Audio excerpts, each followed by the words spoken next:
Let's do this first. All right.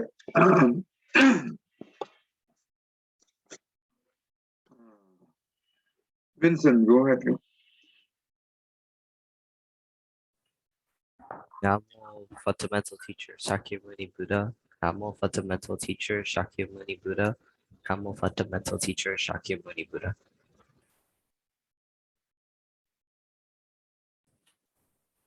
Can I read this one too? Yeah, go ahead. The unsurpassed, deep, profound, subtle, wonderful Dharma in 100,000 million eons is difficult to encounter. Now that I've come to receive and hold it within my sight and hearing, I vow to fathom the thus come one's true and actual meaning. Good, that's good. Let's do 1 minute meditation together. And then, who is on the iPhone? Can you put the name so I can I know who you are? Yeah, it's Tammy. I'm driving right now. I'm driving to the temple. As soon as I get to the temple, I'll change it. I'll update in just a minute.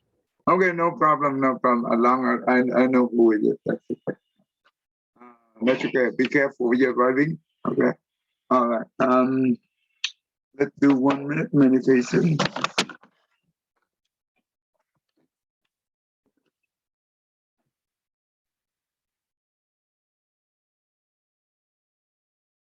Okay, keep your back straight, your neck straight, close your eye, inhale and exhale to the nose, you count 1.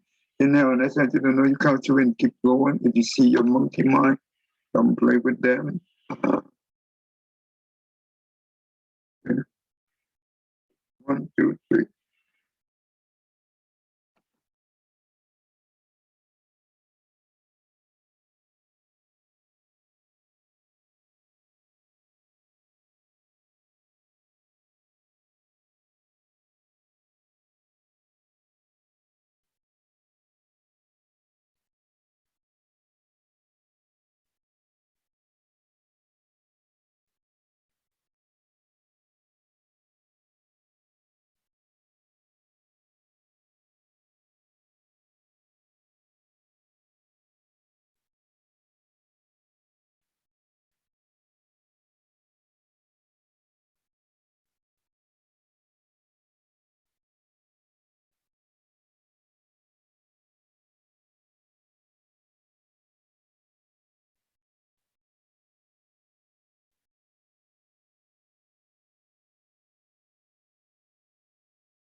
Good.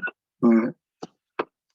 So before we start our class, I would like to introduce you this one here. So if you are interested in joining us to learn this thing, I am very happy to see so.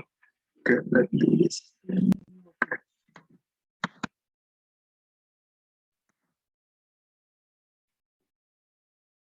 So basically, it's can you see the PowerPoint for the research analysis and presentation? You see that? Yes. Yeah, we can see it. Okay, good. All right. So I am teaching online Tuesday and Thursday. Tuesday and Thursday from 4 to 5 in Central Time. Okay. California, that means 2 to 3. And this is only for the summertime because I think it's class will be end sometime in mid August, right? So I already teach it 5 weeks already. So what I do is I give them a list of a topic, and they pick the topic and they do the research, and they research on it, and they lay out the presentation using the Google slide or PowerPoint, doesn't matter. And you can also use the Grammarly or some other tool to check your grammar. And when you have a topic, and you go to the Google and you search for that topic, and and and you can find more than one source, right? And you find which one it gives you the best understanding about the topic, and you copy the content and also copy the link because we need to give them the credit because they are the ones who do the work. Um, and each one of them you can try to give an example. Example could be a simple sentence, or could be a story, right? That help your topic more interesting, right? And when you're done with your research and presentation, then what you do is you come up with a list of questions about your research, right? And each question you come up with a 4 answer, and only one answer is correct. So because after when you so then you go ahead and do your presentation. Usually, well, I give you 1 week to do the research and presentation, or then you just present your presentation. And after your presentation, what you do is you give them the quiz, right? A quick quiz. So that means show them the question and the answer for option, right? So they have to in the chat, in the Zoom, right? So each one of them they will give you the presenter the answer they pick through the chat, right? So and that's how we see okay, the audience be able to understand the topic you present. That interesting. So this is, and the reason I'm doing this is because most of the time I do the teaching. I am the one who do the talking. So maybe you can learn maybe 3 or 4 from 1 to 10. Maybe you can be able to understand it 3 or 4 or 5, even sometimes 6. But when you do the research, this is your opportunity. You'll be able to learn the topic by your own, right? So you'll be able to understand the topic deeply. If you are totally do your research totally, and the knowledge you gain is it's amazing, right? So that's the opportunity that you have to do it. And not only learn about Buddhism, but you learn about the technique, how to do the research, the skill set, how to do the research, how to lay out the presentation, and how to present the presentation. That means you will become the public speaking. So it gives you the self confidence, right? That's the most important. If you have the self confidence, you whatever you do in life, you will be able to succeed. Self confidence doesn't mean that overconfident is bad thing, but self confidence is important. Because this skill set is used in high school sometime, but in college you definitely you need this skill set because they ask you to write a lot of paperwork, right? So the paper. So this is important. So for example, here the first topic I give them is the 4 noble truths, and you said, okay, what is the 4 noble truths, right? And each one of them you say, oh, you know what? Let me. Okay. Anyway, that's okay. So, and what is the truth of suffering? And under the truth of suffering, there are 8 different suffering, 4 physical and 4 mental. And each one of them, you can give me what is it, and give me an example. So that's important because the example helps you to. That means you understand it, right? That's important. And the true cause of suffering, and also what is the true ending suffering, and what is the true path leading to the end of suffering. So, and the second topic is the noble eightfold path, and the right view, the right intention, the right speech, the right action, the right livelihood, right effort, right mindfulness, and right concentration. The third topic is the law of karma. Under the law of karma, what did the karma mean, right? Individual karma, collective karma, common affinity, and the law of cause and effect. And each one of this, if you could give me an example of it, and that will be good. Another topic is common affinity, right? You have positive common affinity, negative common affinity. Under the negative common affinity, how do we deal with the negative common affinity? By practicing loving kindness and compassion. So each one of this, if you could give me, especially for this thing here, the story, it make more sense, right? This is important. If you be able to find, there are a lot of stories related to this. And the Buddhist Theravada, Buddhism, we have two main traditions, the Theravada tradition and Mahayana, right? So you tell me what is this? You just research about this, and Mahayana. I will come up with even more topics. But for now, that should be good enough. And I will show you one of the example that the student that's she present the presentation in the professional way. Actually, a lot of them doing really good job, but Tina, she also did too. Yeah, I think it's a really good opportunity for you to be able to learn the Buddhism in your own way, right?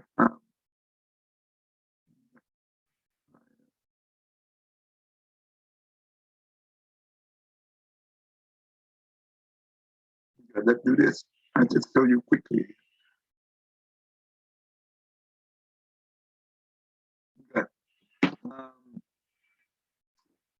This is common affinities, and Sophia, when she learned with me, her brother and herself, they learned from me more than 2 years, right, online. So they know quite a bit about Buddhism, so not too bad.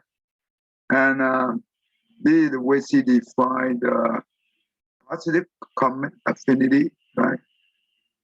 I just go quickly. So, and she also provide the link about that thing. And and this is the story about positive common affinity, and she also tell the story relate to that. This is an example relate to that one. So, and the negative common affinity, this is the definition or the description about that. And she also find a story relate to that, and it's interesting, very good. He provide whatever the picture is related to the story. It's very interesting. She going to be 8th grade this year. So and this one is I teach from 6th or 7th grade above to all the way to 12th grade. Even the college, this is also good too. So this is a story related to this common affinity. In this story, you will learn about both positive and negative common affinities from the story. It's very interesting. And okay, I think it is the same story, but they have it's a long story. That's good. And this is the love and kindness, and this is the compassion.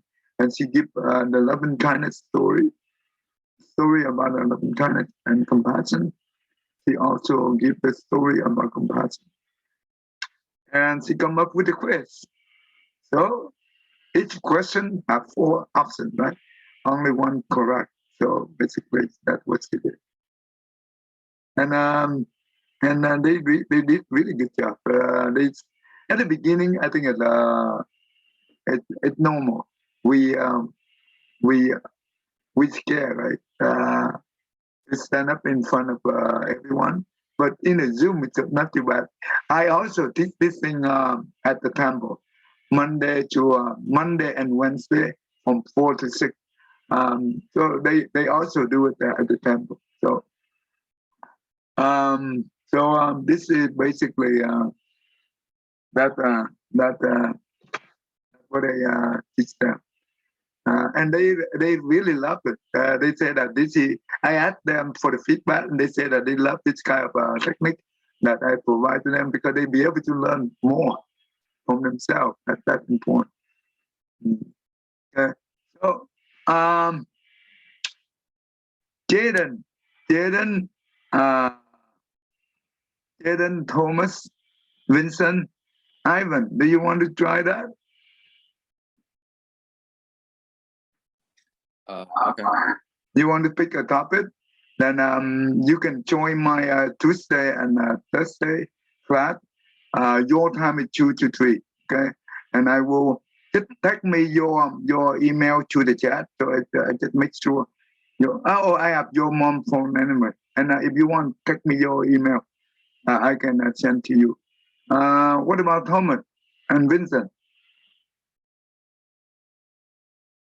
I need to check because I think I'm not going to be able to do Tuesday because I have orientation for Kapali, and then my week of welcome is coming up soon. But if whenever you have time, you can join. Okay, got it. Vincent, what about you? Maybe. Maybe that answer is very weak. It's okay. Ivan, what about you? But remember, this is the opportunity for you to learn, okay? So Victor, you want to join? Serena, she also joined the class. So basically, okay, let's get started.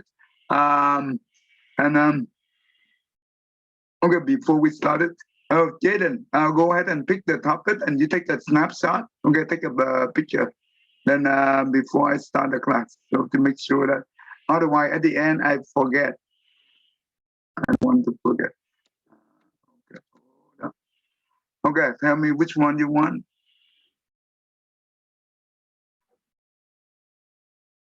Jaden. The Four Noble Truths. Okay, take a picture of this. What you need to define what is the Four Noble Truth, and you define each one. Okay, take a picture. When you're done, you let me know. Okay, I took a picture. You did? Okay, good. All right, let's start our class now. Okay, hold on.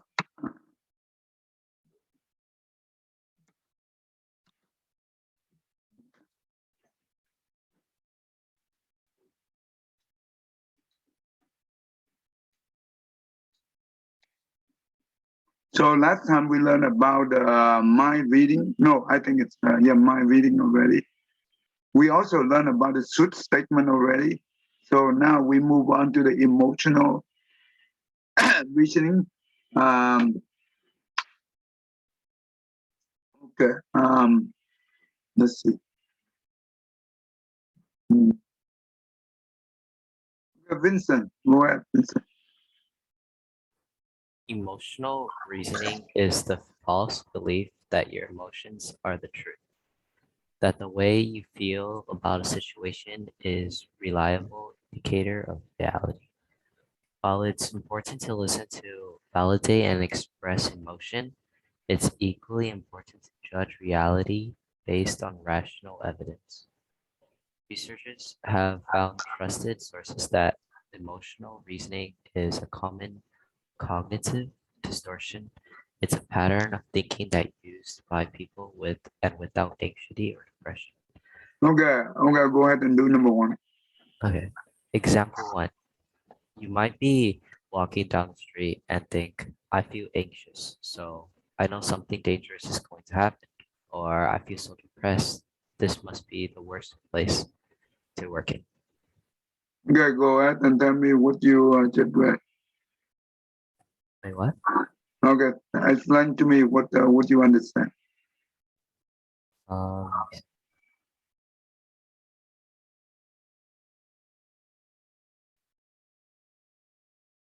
I could not hear you. You are mute.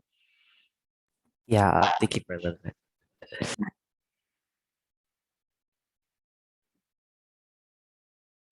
I'm not really sure. Uh, You're not really sure. yeah. What is the emotional reasoning? It says emotional reasoning. It's a false belief. Well, yeah, that is the description. So emotional reasoning, that means when we always trust our emotion, right, to be true, right, to be the evidence, to be the fact.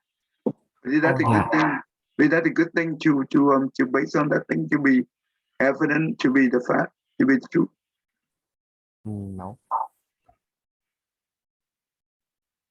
So when we, let's say that when person is in emotion, right, that means they are normal. Can they be able to make the rational thinking? No. And so let's say that when we get angry, right, we cannot be able to rationalize our thinking. So the emotional reasoning is not a good thing to trust. And tell me, what is the example number one trying to say here? It's basically saying, when you're feeling anxious, um, you think something dangerous is going to happen, or like when you feel depressed, you think that this is not a place to work in. Is that true? The place is dangerous place. Uh, Probably not. Hmm. Well, okay, let's see. Um, who can give me another example similar to this?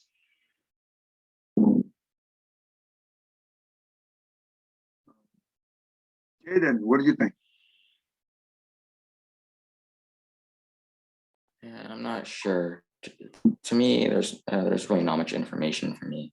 It seems a bit vague. So when we let's say that you're at home, right? At home, if all your family member go to somewhere, right, and you stay at home at night, do you think you feel scared? Now that I think about it more, no, not really. But let's well, but when you were young, right? When we were young, right? If we left alone in the house and no one there, and at night time, right? We feel scared. Don't you think? I mean, I guess when you're younger, but I mean, when you grow older, you stop getting scared that much. So basically, when we scare and we say that, oh, something is it's scary here, but that is just our emotion, right? It's not true. And yet, like you said, when we get older, we don't have that kind of feeling much, and we understand that that nothing is scary. What about uh, Ko Han Young? What do you think? When we walk to the cemetery, the graveyard Well, at nighttime, I I get scared. Even I'm not a small kid, a little kid. I get scared. yeah. Yes. Yeah, that's true. I think it happened to a lot of people, not only us. When we walk to the cemetery, even let's say that it's around 5, 6 or 7 o'clock in the evening, but that means that the sunlight is not totally go down, right? We still scared anyway. Yes. Not only that, recently, I had to go to Vĩnh Phước. Oh, okay. That means the on funeral home. yeah, on last Friday evening for one friend family, and then on Saturday morning for a second friend's family, and I get really scared and nervous. I really don't want to go, but because these families, two separate families are good family friends, so I had to force myself to go. I do not want to go in there. I get really scared. So how do we deal with this thing? I mean, it's change the how mindset you how you deal with it. Well, To I try overcome to find somebody that I know that would go there, so I could go with them at the same time, but I couldn't find anybody, so I had to think about the good things that they have done and think about that and forgot where I'm going. So that's how I dealt with it on last Saturday and Friday. Mhm. Emmy, what do you think? How do we deal with this situation? So the last time I went to a funeral home was almost exactly a year ago. So, and what I did when I went to the funeral home is I continuously recited a mantra in my mind to Hmm. keep me at calm and peace. Because I know if I get scared and fearful, then that's only going to attract more of that towards me. So on the way to the funeral home, I played the Great Compassion Mantra, or I'm sorry, the Heart Sutra. I played the Heart Sutra on the way to and from the funeral home. And then the whole time I was at the funeral home, I just constantly recited a mantra in my mind to help me like kind of. Wow. You see that if you know the Dharma, right? You can use that in the time you need, right? That's interesting. Yeah, that's true. You know what? When I was young, not young, I think it's when I was 20 something, 24, 25 years, in 1996, 97. I usually go to the, after work, right? I went directly to the Siemens Ferry around 6 or 7 p.m. And I walk around the tomb, right? The tomb. I think it's what do you call the around those and beside the mantra for that every night. I did it for 3 months for the entire cemetery because that cemetery is very big. It took me about almost 3 months to complete the whole entire cemetery to recite the mantra. Every day I recite about 108 because the mantra is not too long. It's only a few sentences. And then you know what? At that time, I don't feel any fear because the reason I'm doing this for them is come from my loving kindness and compassion. So therefore, when you have loving kindness and compassion, you can overcome all this kind of fear. Hi, this is Han Young. I remember when I was very, very young, when we escaped out of Vietnam on a boat. Mhm. And so before we left, my grandmother taught me to say Nam Mô A Di Đà Phật, Nam Mô Đại Từ Đại Bi Cứu Khổ Cứu Nạn Quán Thế Âm Bồ Tát. She told me to say that prayer. Yeah. Once I feel, if I'm asleep, then I can't say it. But once I wake up, she told me say that prayer all the time while you're on the water escaping. And that's exactly what I did. Even though we came across, the Thai pirates 3 times, Yeah. but they did not harm our people. So Wow. that's So a personal. you encountered 3 times pirates, but they did not harm you guys? No, yeah, That's the Thai, amazing. yes, the That's Thai, yes, amazing. they scream and they yell. They were trying to scare us, but they did not harm anybody on the boat. But did they stop your boat and they come on board?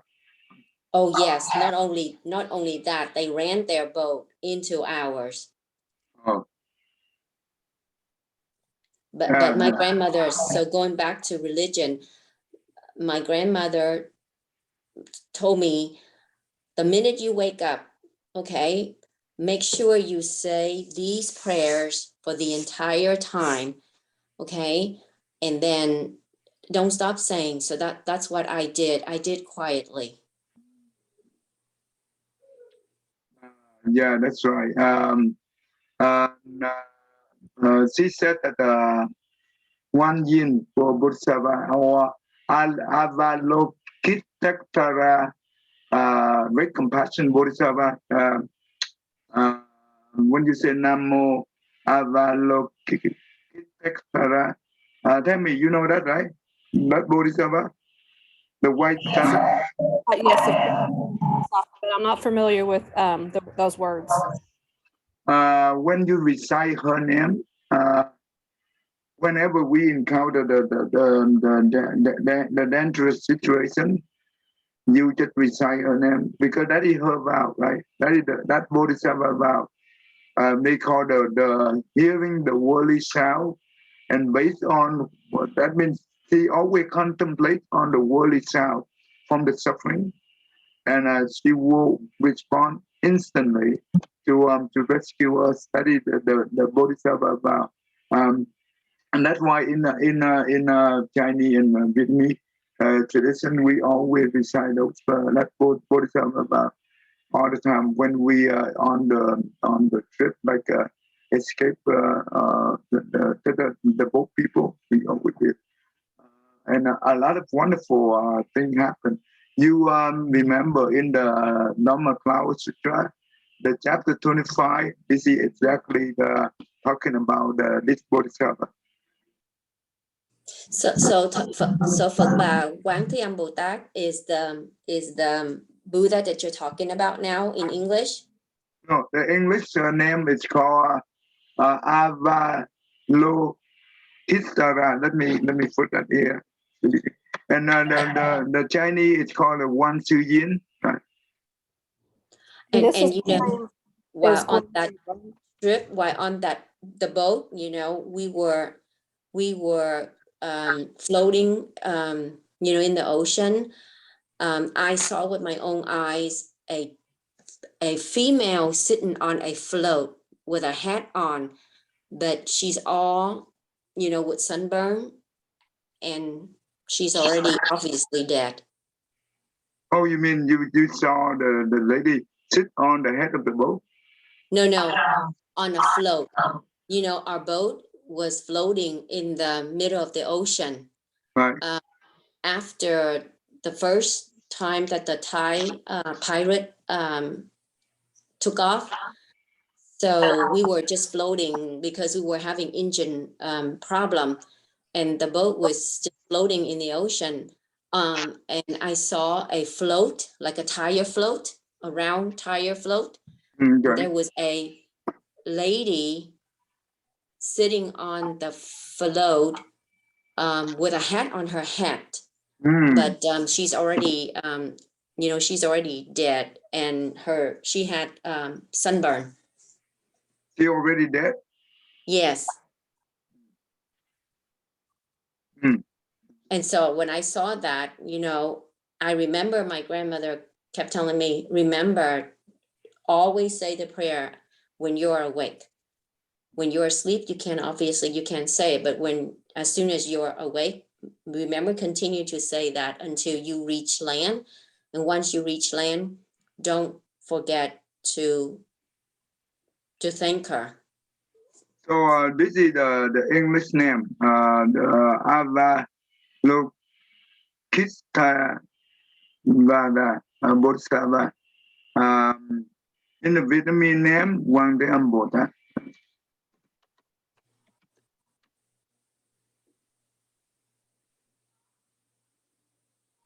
So this is the Quán Âm Bồ Tát. Yes, Okay. that's the Right.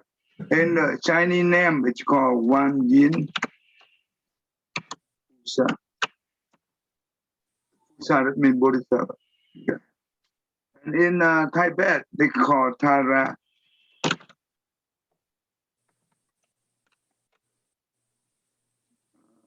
It's Tara. I didn't know Tara was the same. That's cool. I keep hearing Tara But I had no idea it was the same as Guanyin. That's Mm. awesome. But in India, this one Bodhisattva figure is the male. It's not a female. But in Chinese and in China and Vietnam, she represents the figure as a female because the figure as a female is just like the loving kindness mother, right? The compassionate mother. I mean, she always look at the children, the living at her own children. So remember, the Bodhisattva can be able to manifest many different figures depend on the need of the living being. So we call it transformation body. That is the meaning. And the flower dharma, if you in Vietnamese in the kinh pháp hoa là phẩm thứ 25 được gọi là phổ kinh gì phẩm phổ môn. Okay, đó là talk about that this Bodhisattva. But in the Dharma flower sutra, chapter 25, it's basically for this Bodhisattva. They call it wonderful. I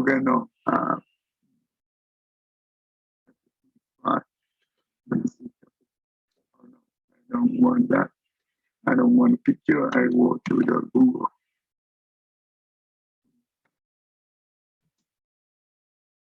Okay, in the chapter 25, basically, this is talking about this Bodhisattva.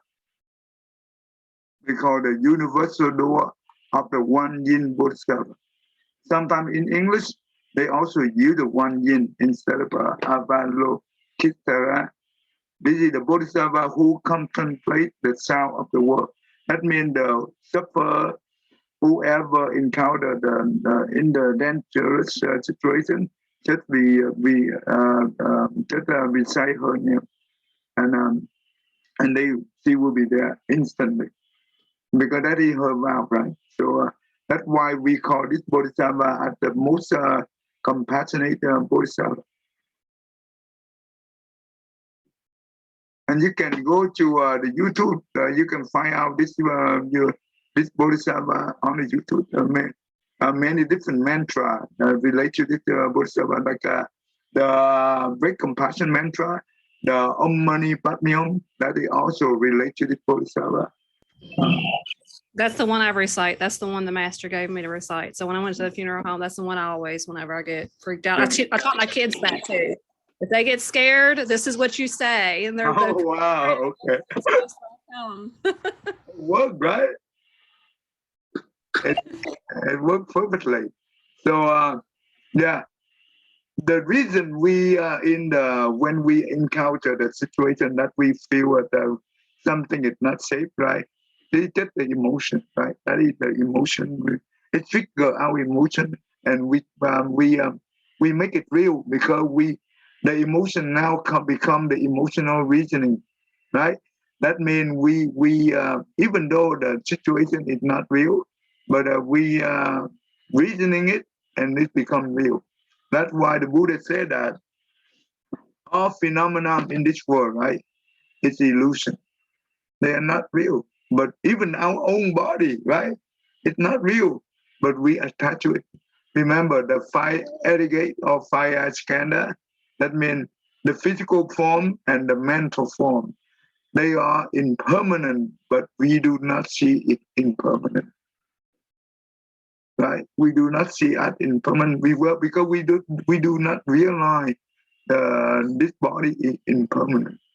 Therefore, when we attach to it and when it changes, we suffer. The whole idea of the impermanent teaching is the teaching of the impermanent is Buddha don't want us to attach to the thing that we have. Yes, you are allowed to enjoy your life, but do not attach to it. Okay? Because when we do attach to it, we will suffer. When the thing change, we suffer. That is the problem.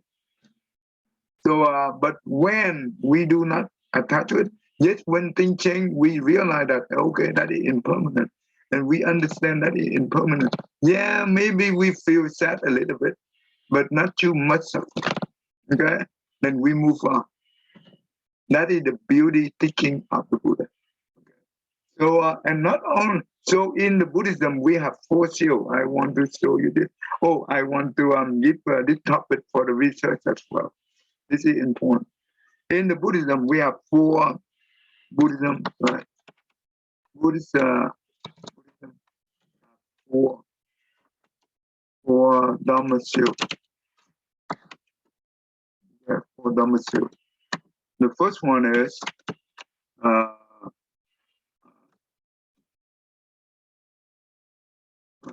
impurity. Second one is suffering. Third one is impermanent.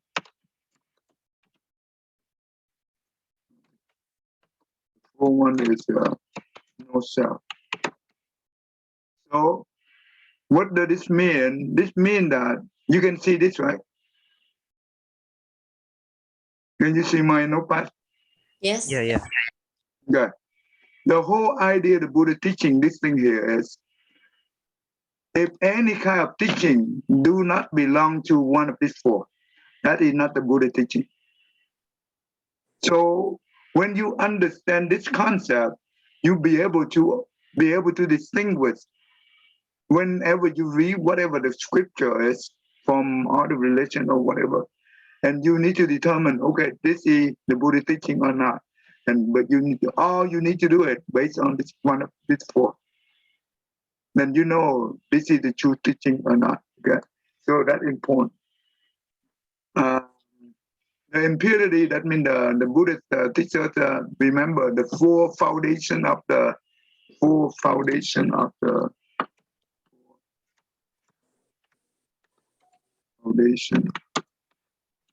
mindfulness. The first one is contemplate. Contemplate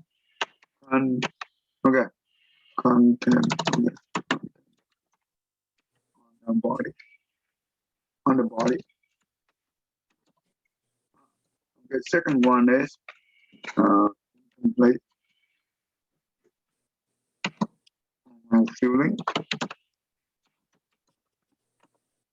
One is contemplate on our mind. One is contemplate on Dhamma. Dhamma, in this word, it means phenomenon. Phenomenon. Something, I'm not too sure how to spell that. Anyway, that means everything in the universe. Phenomenon, that means everything in the universe. Let's put it in this way.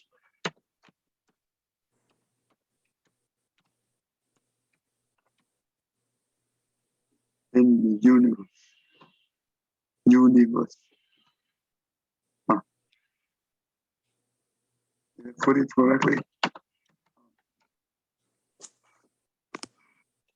Anyway, so the whole idea contemplates on the body, on our body, right? It means impurity, right? It means impurity. That means we need to aware. Mindfulness, it means awareness. We need to aware our own body, right? It's impurity, and we not. That means inside the body. What about the outside the body? We need to aware the way we walk, the way we talk, the way we sit, the way we lie down. That means all the posture, the gesture activity. So that means we need to aware, right? That's how you be able to be present in the moment, the current moment, present in the current moment. That's important. So the first one for the inside the body, it means impurity, right? The reason the Buddha wants us to contemplate this, so we do not have craving for our own beauty. It doesn't mean that you reject your own beauty. No, you just make sure that it's okay to enjoy, but one thing is changed, it happened. We need to understand it right away. We need to realize right away and accept it. So you will not be suffer. And we know that feeling, there are three different types of feeling. The pleasure feeling, the unpleasant feeling, the neutral. The neutral feeling, that means neither pleasure, no unpleasant. But even though for that is also suffer when we attach to those things. We will be suffer. Why was that? Tell me why for the neutral feeling, why when we attach to the neutral feeling, why we suffer?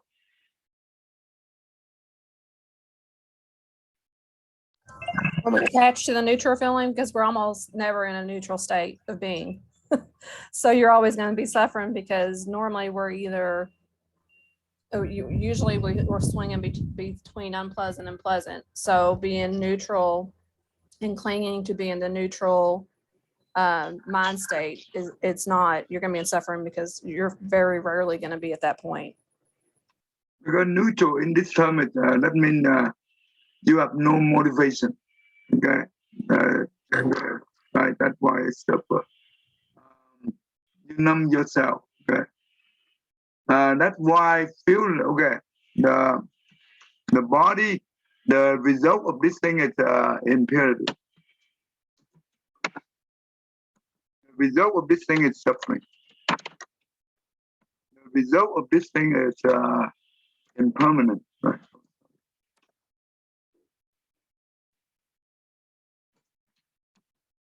This is very important. Because our mind come and go, right? They keep changing, so they are not permanent. Why should we so proud of our thinking? Yeah.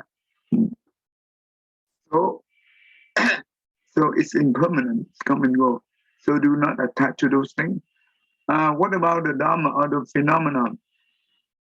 Everything in this universe, they know true self. For example, our own body, the physical body, right? Do you see your okay? What about the brain? It's it's you? No. About the arm, the eye, the ear, the nose. You take part of your physical body and you say that, okay, which one is me? Nothing. You found nothing is me. Even though you put everything together, is there anything you find me? No, because they come and go. Right? The body is impermanent. When impermanent, that means they are not last forever. And when not impermanent, that means there is no self. When we're talking about the cell, the true cell, right? That means doesn't matter happen to this body, it's always there, right? But there not no such thing is called the true cell when the body it's because the body is impermanent. You don't find the true cell in the impermanent body. What about the mental? The mental is also changing. Therefore, it's impermanent, right?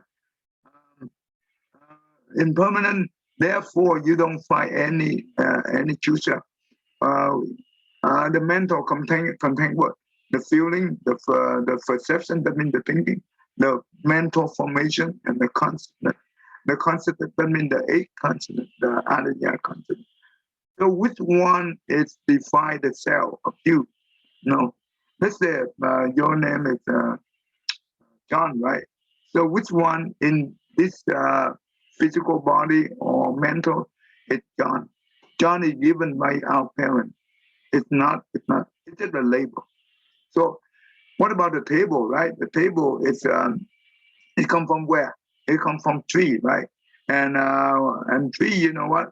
The commenter and all the condition they put together, they create the table, and we just give the label to say this is the table. So you take a part of the table and you say which one is the table. Nothing. Even though all things you put together and you say a table, it's just a label. So there ain't no true self. And why this teaching is so important? Emmy, do you know why this teaching is the no self is so important?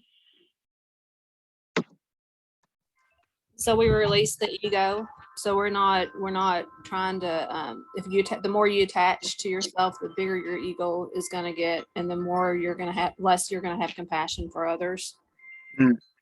Now, this is also reject the God as the creator. This is very important. Without this teaching, then you don't know they are God as the creator. Because due to this good teaching here, they know that God is the creator. Because we come from where? Come from our karma.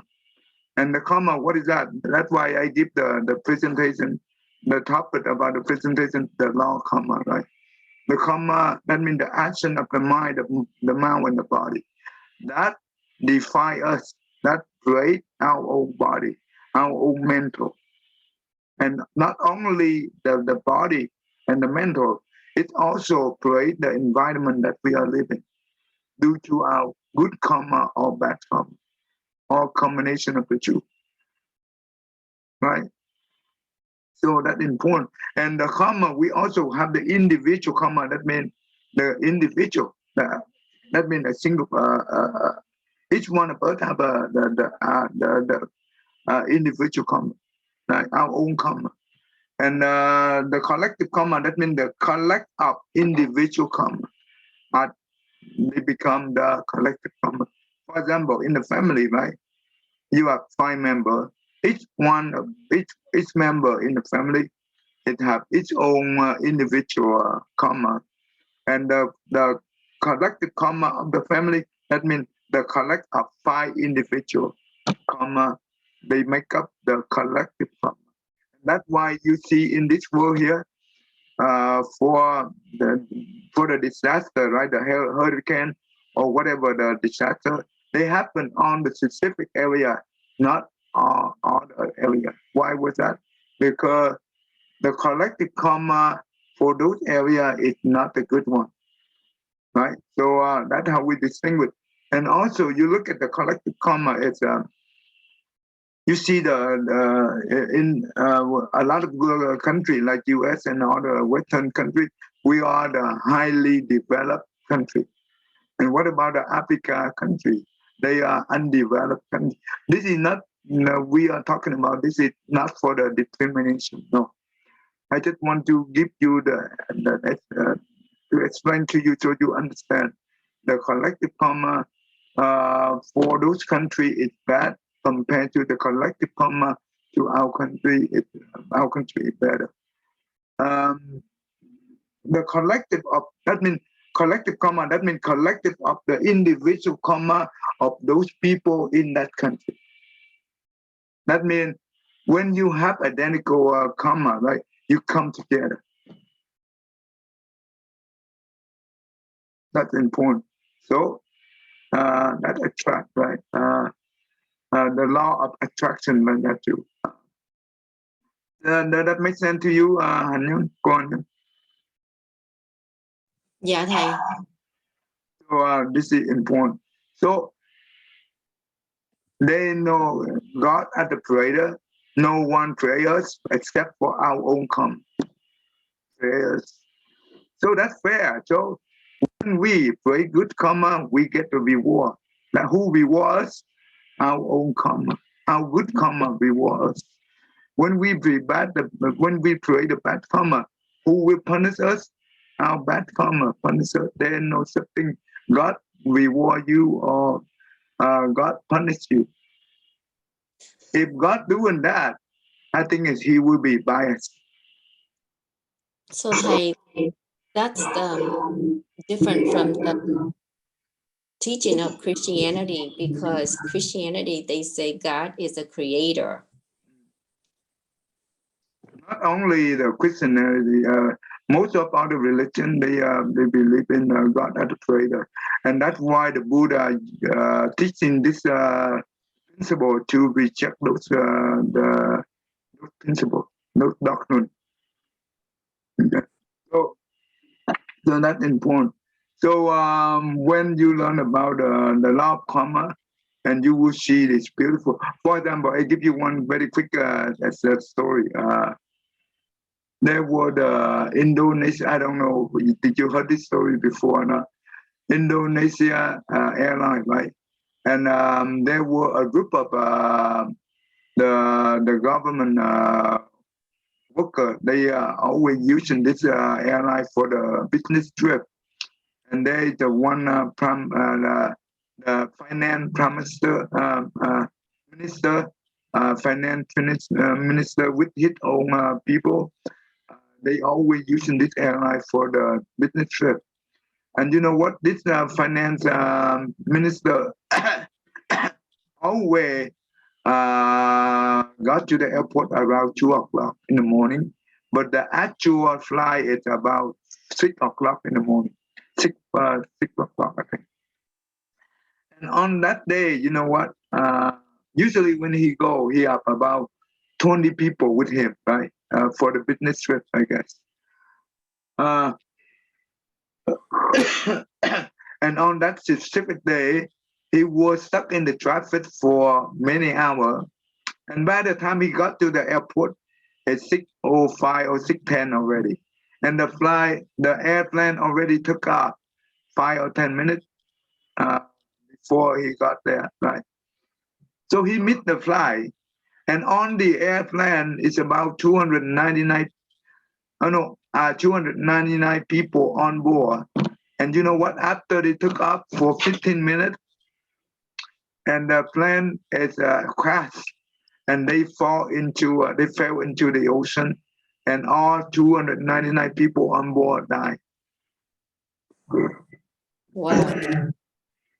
So, what is the individual karma in this example, and what is the collective karma in this example? Go on, Young. What do you think? How do you distinguish which one is the individual, which one is the collective? I see it as a collective karma. How many people are considered to be collective karma? Well, he has a team of 20 something people, that's including him. So to me, the collective karma jumps out. No, we're talking about the whole airplane. 299 on board, and he will miss the flight, right? Only 299. So what is the collective karma in this concept? It's the airplane that flew and fell down and crashed. Okay. Tell me, what do you think? So the collective karma would be the karma, I guess, of all the individuals on the plane that actually made it on the plane, including the pilot and all the workers. So that would be the collective karma of everyone that actually went down. And then You mean the 299? yes, Okay. And what about the individual karma? that would be for I forget how you referred to him, but the one that didn't make it to the plane. So for whatever reason, his individual karma was good enough to delay him or make it so he couldn't make it onto that plane that went down. Well, this is a very trick question. Okay. Oh no, I'm wrong, huh? Actually, the collective karma is 300 people, include him, plus him. That means 300 because he supposed to be on the airplane, right? The individual karma, it means that the individual of 300. Individual karma and collective karma, they do have both good and bad. So in this case, the collective karma of 300, it represents for the bad karma, not 299, 300, because plus the finance minister as well. Even though he missed the plan, but he's supposed to be on the plan, so it's considered to be 300. So the collective karma for 300, it represents for the very bad karma. And each one of the people of the 300, each one of them, they have the individual karma. So also have bad and good. And the person, the finance minister, he be able to escape from life and death in the heavy life, right? Very thing, heavy life. Why was that? Because his individual karma is, I mean, his individual good karma is so strong, it's stronger than the collective karma, the bad collective karma. Therefore, that make him be stuck in the air, in the traffic for 4 hours, more than 4 hours. And make him to miss the flight that he usually never miss, right? He very early, but this time he missed for sure. Why was that? Because his individual karma is so good that he be able to overcome the collective bad karma. Does that make sense to you, Tammy? Yes, that makes sense. So this is important teaching. That means we are the one who determine our future. No one can determine our destiny or our future, only us. So therefore, in the law of cause and effect, we have 3 components, right?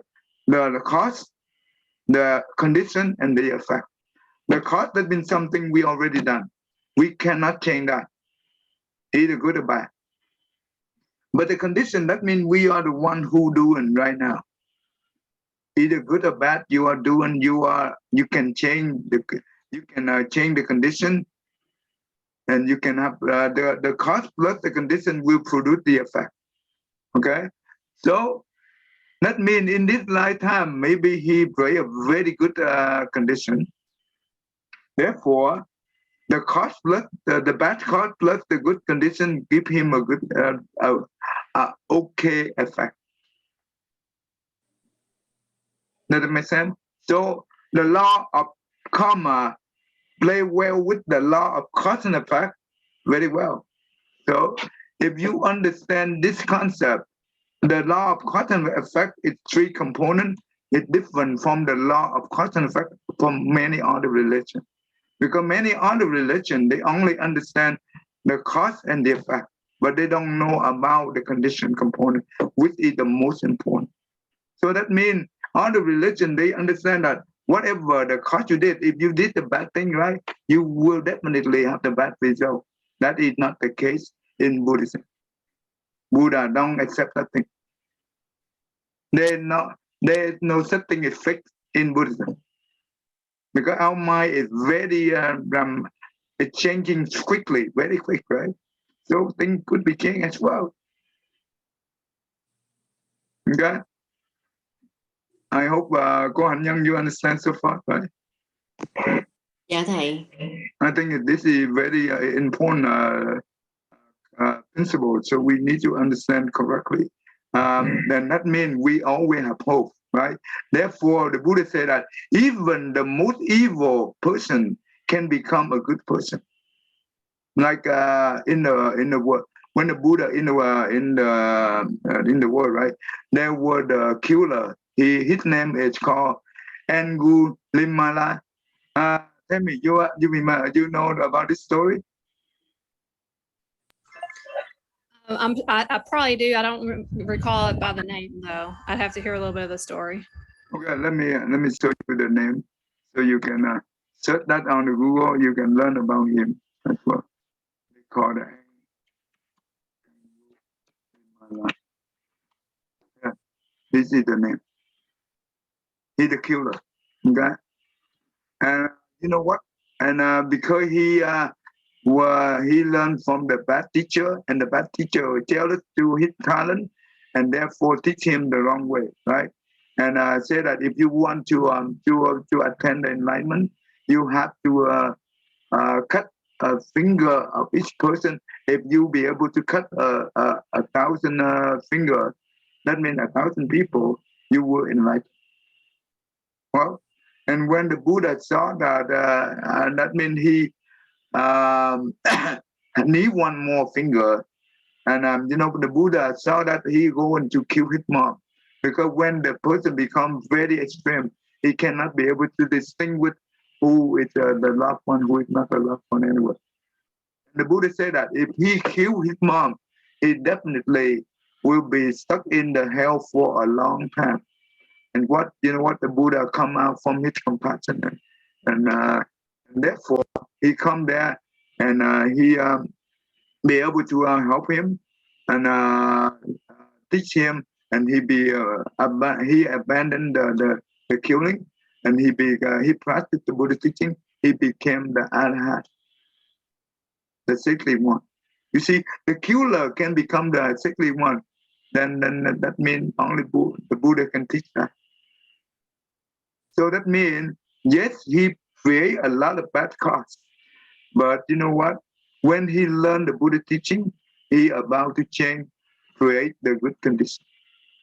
Therefore, that means the good condition. That means he practiced the Dharma.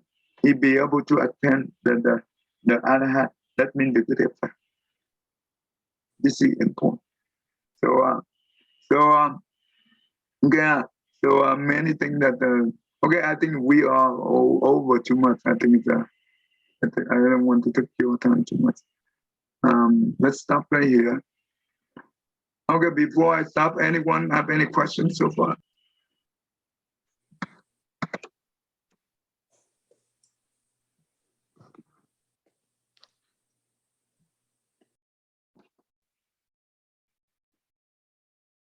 Okay, Tina, go ahead, read it. Go.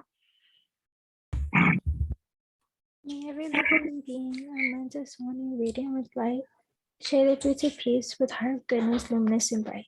May people hear and see our hands and heart combine in giving unity. May their minds awake to great compassion, wisdom, and to joy. May kindness find reward. May all who sorrow leave their grief and pain. May this boundless light break the darkness of their endless nights. Because our hearts are one, the world of pain turns into paradise. May all become compassionate and wise. May all become compassionate and wise. Thank you, everyone. I will still see you next week. Yeah. Yeah, no more evil. Okay.